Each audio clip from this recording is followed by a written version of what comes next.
going through. You wouldn't be facing what you're facing right now. But look at a neighbor and say, neighbor, I'm going to learn how to wait. I'm going to learn how to wait. I'm going to learn how to wait. Well, where you get that from, preacher? The Bible declares that the Apostle Paul said, I've learned in whatever state that I'm in how to be content. I've learned how to abound, and I've learned how to abase. What are you saying, preacher?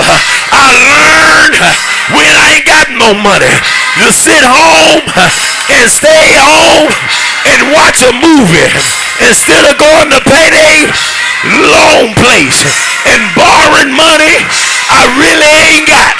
I've learned I ain't got to live it up for the 4th of July and buy crabs and lobster tails and filet mignon, things I can't really afford for a temporary fixing my situation. In other words, if all I got is hamburgers and hot dogs, me and the children, me and my babies, we gonna sit on the back porch and enjoy these things. Look at a neighbor and say, neighbor, patience is a virtue. It's a virtue. I'm just messing with you. I'm gonna preach in a minute. Have a seat. So here it is. The Bible says that Hagar gets to a place that she begins to institute her rightful position. She said, wait a minute. It never said what she did, but can I use my spiritual imagination? I guess Hagar looked at Sarah and said, what you doing around here? It's 10 o'clock in the morning and me and the baby are asleep. I ain't waking the baby up. I'm not dressing the baby so you can take him to the park. But look at a neighbor and say, neighbor, Sarah didn't understand the stipulations within the agreement. What do you mean, preacher? Payday loan? No, already you ain't gonna pay they money like you're supposed to. They already know it's gonna take you 2 months to 4 months before you pay the loan back. And they understand that they got a right to institute the laws of the contract. What are you saying, preacher? Every time we do some stuff that's a part of our impatience, there's a price, there's a covenant relationship we just entered in. You may not understand what the devil made you sign up for. You may not understand the stipulations of sleeping with the enemy. But I got news for you. The contract stands anyhow. The contract is valid anyway. So now many people in the house of faith are going through problems and situations, not understanding this is my own undoing. This is my own fault. I signed up and I signed the agreement without any subduction. In other words, you got what you got because that's what you wanted. But you got it without understanding. You got it without wisdom. You got it without foresight. In other words, you were looking right now instead of to the future. There's a whole lot of you that are going through situations that have made a bad choice in the past. In other words, I love my son. I love my daughter. But sometimes, if I could have waited, I wouldn't have had 2 children by 2 different men. And both of them left me because I could not wait. Look at a neighbor and say, neighbor, learn how to wait.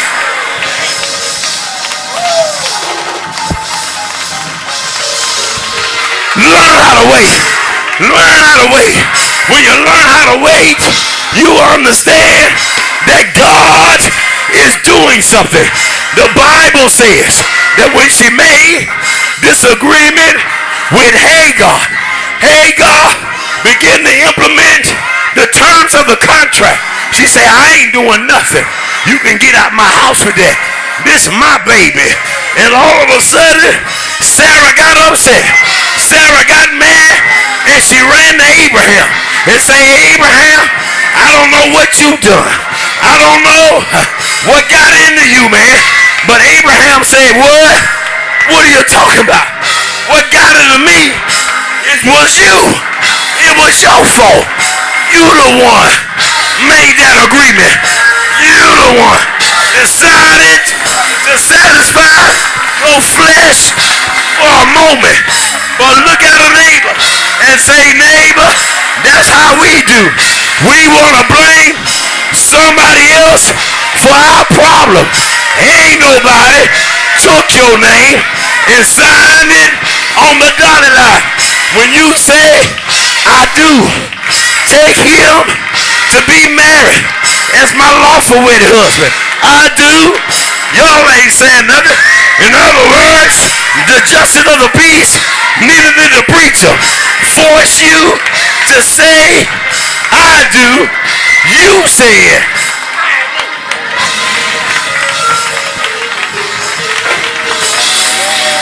You said it. You said it. And ain't no sense blaming nobody for what you done. Now the problem that Sarah had was she was different, unlike us. Sarah didn't know what God had promised Abraham, because it was not until the 18th chapter that Sarah overheard God in the tent saying, I'm going to bring forth a child out of Sarah's womb. And the Bible said that Sarah said, Sarah said, whatever. I don't see how I'm going to get what God says. And God looks at Sarah and say, what did you say? She said, oh, I didn't laugh. But look at a neighbor and say, neighbor, God is about to make you laugh. God's about to make you laugh over your own problems. God gonna make you laugh about how he's gonna bless you and how he's gonna bring you out. Look at a neighbor and say, neighbor, somebody's laughing at you. Somebody ridiculing you. Somebody picking at you. They're saying you're crazy. They're saying you're stupid. You got to be ridiculous. Something besides you that made you mad, thinking that God gonna bring you out. But look at a neighbor and say, neighbor, God made a promise and told Sarah, is anything too hard for God? What are you saying, preacher? God is asking you, is anything too hard? I know you're tired. I know you've been waiting. I know you desire. But God says, don't worry about where you are right now.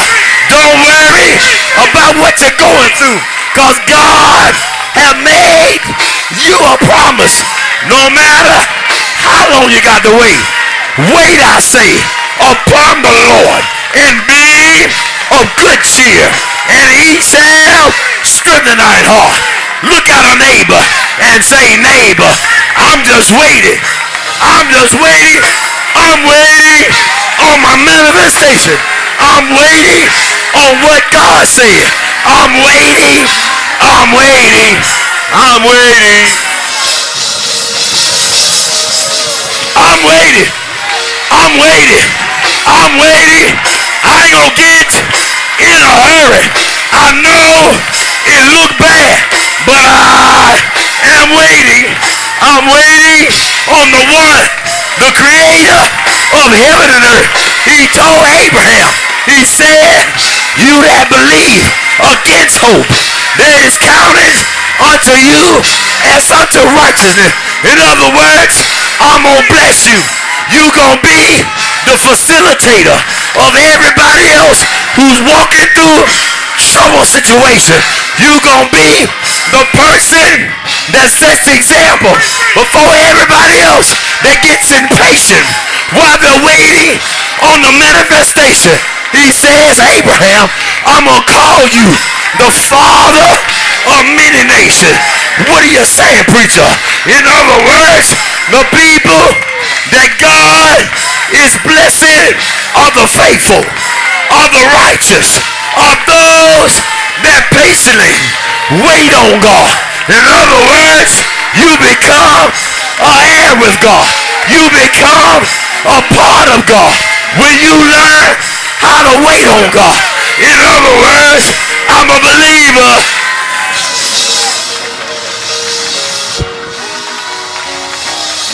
I'm a believer.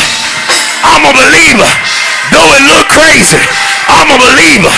Though it seem like it ain't gonna happen, I'm a believer.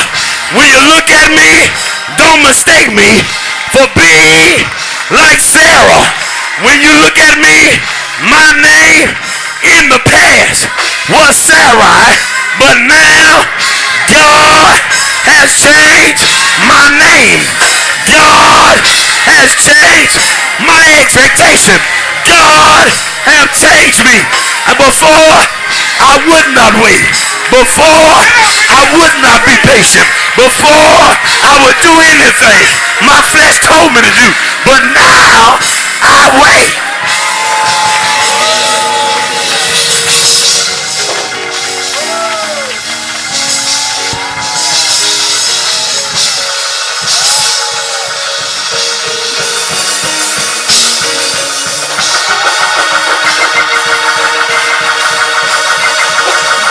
Now I wait. Now I wait. I messed up before, but now I learn how to wait. I wait. And I wait and I wait and I wait. I wait.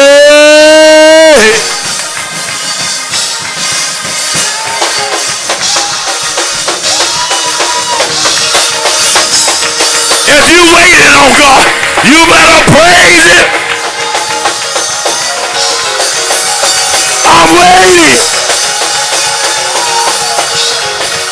I may be broke today, but I'm waiting. I'm waiting. My heart may be lonely, but I am gonna wait.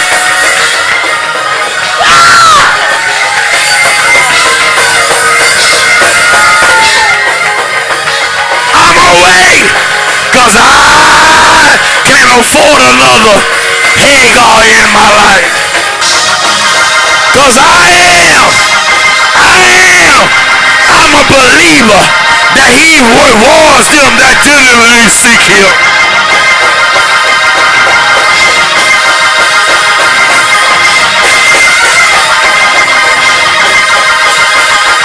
You better wait. Do you hear me today? You better wait. God said learn from Hagar. You better wait. If you don't learn from nobody else, you better wait.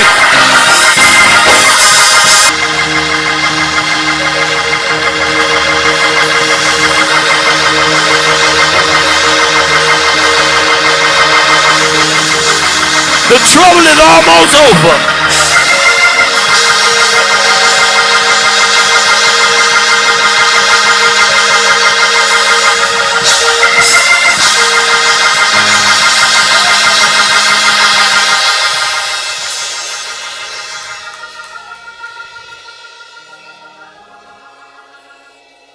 God has great things. Mitchell Taylor, if you remember it, Mitchell Taylor. If you could exhibit a little bit of patience, There's a whole lot of people that have rushed into things that were only temporary, not understanding that the price was far too great to pay. Many of us in this building are paying prices right now of decisions we made in the past. We still paying. Oftentimes people get with other ones and they find out, well, what is this about? What is that phone call? Well, they talking about garnishing my check. And you're like, what? For what? That was a student loan I took 2 years ago, 3 years. Some stuff can follow you for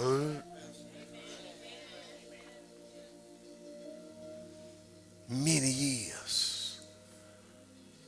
And when you trace it all back, you will find out that in that situation within you was impatience. Like Sarah said, it's my fault. But we want somebody else to pay for it. But it doesn't work that way. You have to pay for your own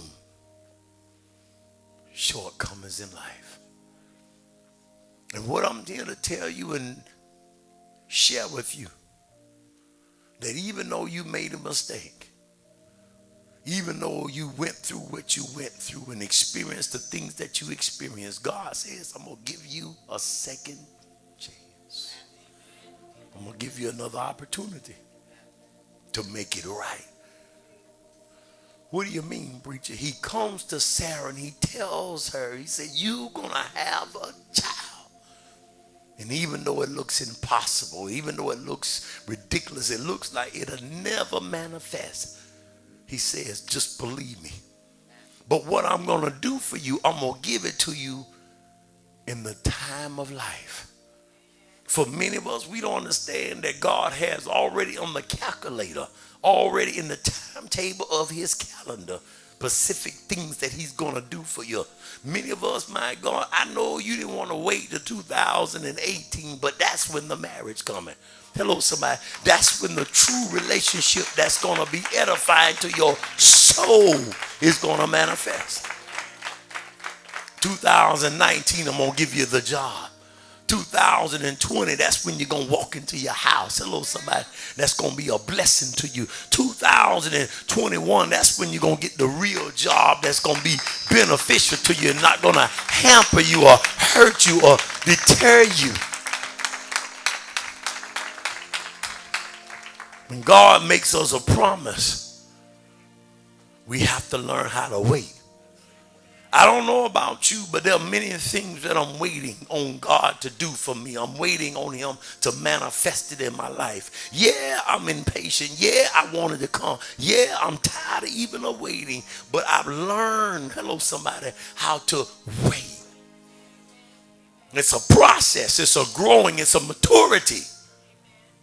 Waiting on God is something that you're not born with, but that must be inherited over time and over course and experiences of life.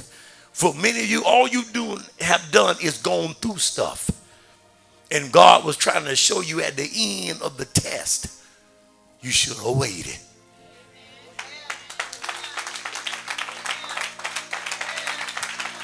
I know it looked good in the beginning. I know it looked good right then. It looked like what you were hoping for and what you were dreaming for. But if it ain't of God, it's just like a payday loan. What you thought was going to be a blessing turns out to be a curse to you. Now, you can't even get your full check. Y'all ain't saying nothing. Payday loan. They want to know where you work. They want your social security number. They want 2 forms of ID. Ooh. Don't you know what they're doing? They're tying you up. And they're going to get their money at the expense of your entire life. They don't care how many kids you got, how many you got to provide for, what daycare costs are pertaining to you. At the end of the day, they're going to entrap and put into place that agreement. Because you said, when you signed up, I'll pay you back in 2 weeks. You signed up and you said, I don't care about the interest. I don't care about the small print that mentioned garnishing my wages. I don't care about the small print that says I can put a lock on your checking account. And whatever you owe me, if you got $200 tied up in a checking account to pay your lights, I might hit you at any time. I don't care about your lights being on. Oh, God, help me today. And many people, watch this, study and statistically have proved that many people go to these places and borrow money. It's not for what we call real emergencies. It's just for the day-to-day activities. I need some gas to next week. Y'all ain't saying nothing. I just, we ain't got no groceries in the house. And it was not intended for that. It was for this once in a lifetime emergency. Something has happened, something, like if you got a house and all of a sudden the air conditioning unit goes out and you need some real money unexpectedly and you don't have it.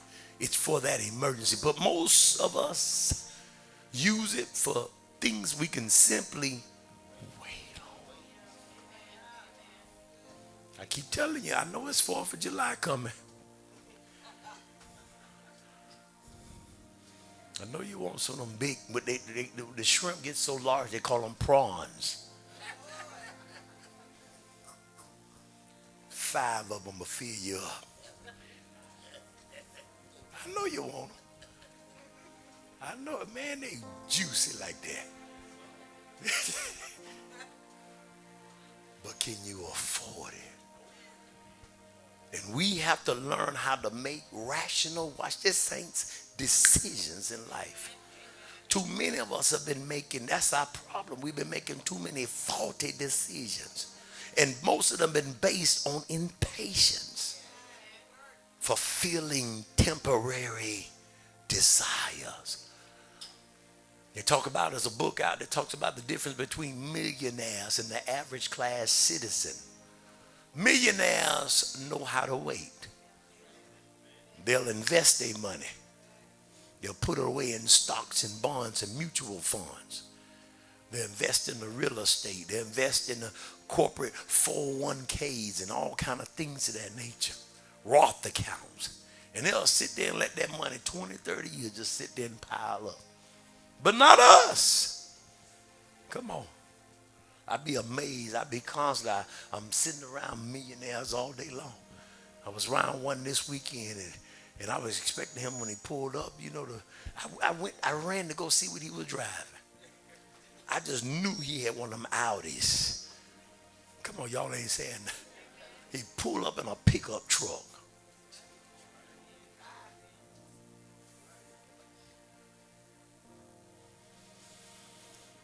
Ah, help me today, Holy Ghost.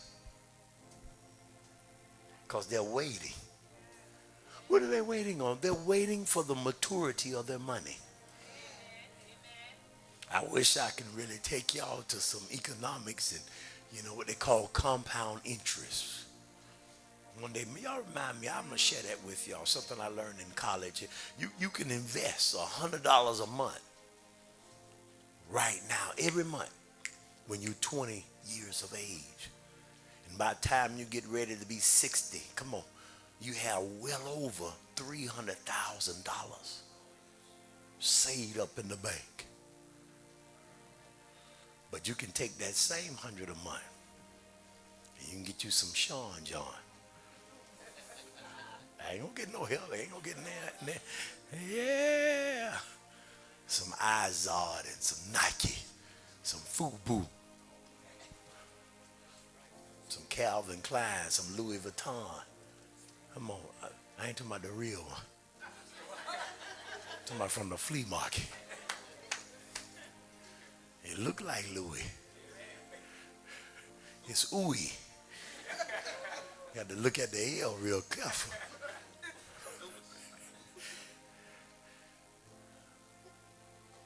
Because we don't like to wait. I keep telling we're a generation that don't like to wait. And in certain neighborhoods and certain cities, and believe me, I know I won't have time to go into it. I'm trying to be diplomatic in my approach to certain topics that are culturally biased. But you can't go on certain towns. I remember, I think it was Windermere. They said they didn't want an ATM machine out there. Right, if you, no. We don't need it like that. You don't need instant access to their cash. Y'all ain't ready. Certain place I can take you. If you find an Scott, you show it to me. Come on, somebody. I wish I can really talk, y'all, because y'all looking at me. But see, we need to be educated. Amen. We need to be informed. You're not going to find a convenience store called S&H where you pay $4.50 a gallon for milk. Y'all ain't saying nothing. Go to the bread store, temporary. Come on, y'all ain't saying nothing. I don't know how much bread costs now in the store. At the Winn-Dixie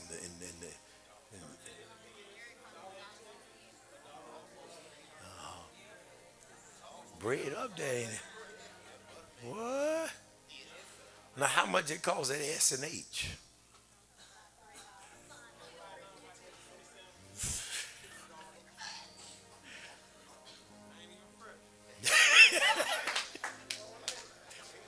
Thank you, preacher.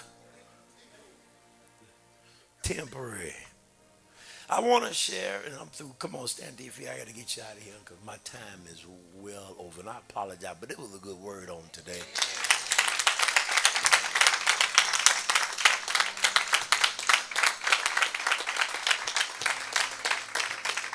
What am I saying? You don't have to be like Sarah. Chapter 16. Watch this here. Sarah was ignorant at chapter 16. She didn't know. So she just came up with the best viable solution. In other words, she was ignorant to the promises and the power of God.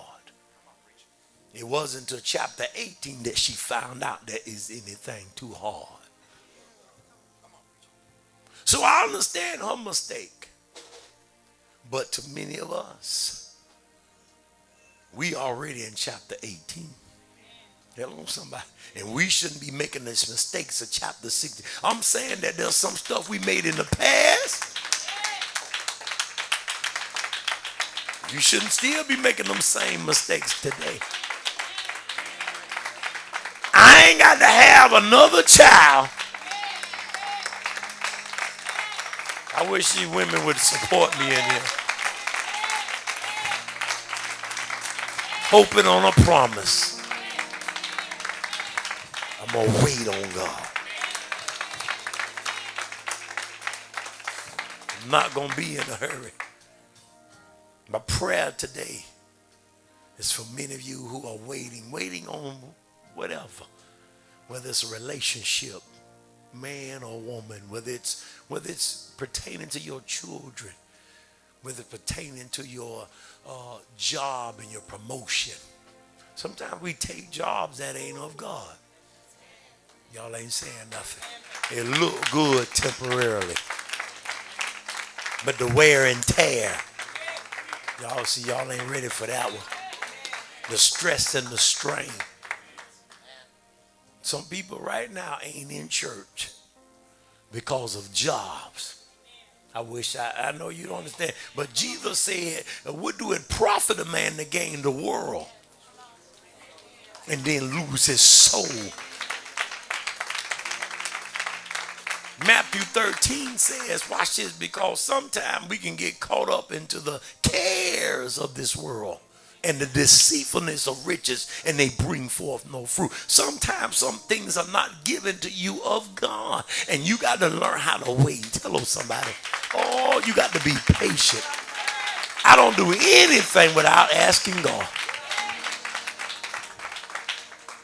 The steps of a good man are ordered by the Lord. A good man, not a tore up man, a broke man, a discouraged man, a confused man. I don't understand, God. Like, Sarah, what happened? It's somebody else's fault. No, it's your decision. You make the choice. We've got to quit making temporary choices and decisions that are going to affect us long term. I wish I had time. This woman, watch this here, and this is deep. This woman by the name of Hagar produced a child. If you go and study biblical research on it, by the name of Ishmael. Some of y'all already know where I'm going. Ishmael is still troubling Israel. Still at war. That's why they can't have no peace over there. That's the child. Many scientists and many scholars, Bible scholars, believe that Ishmael is those ones that are fighting Israel right now. The Palestine Liberation Army. Come on, somebody. They still fighting. It's been there the whole time. Haven't gotten away. Over 2,000 years ago, and it's still the residue. I'm trying to tell you, listen, the residue.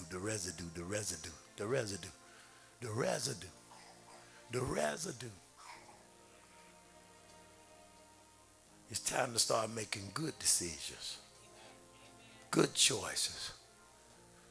Choices that not are based on me satisfying my temporary emotions. Thinking more long term, more futuristic, down the road of peace. Hello, somebody. And when we begin to do that, guess what? We'll stop going through stuff. I wish I knew who I was talking to today. We'll start having crises.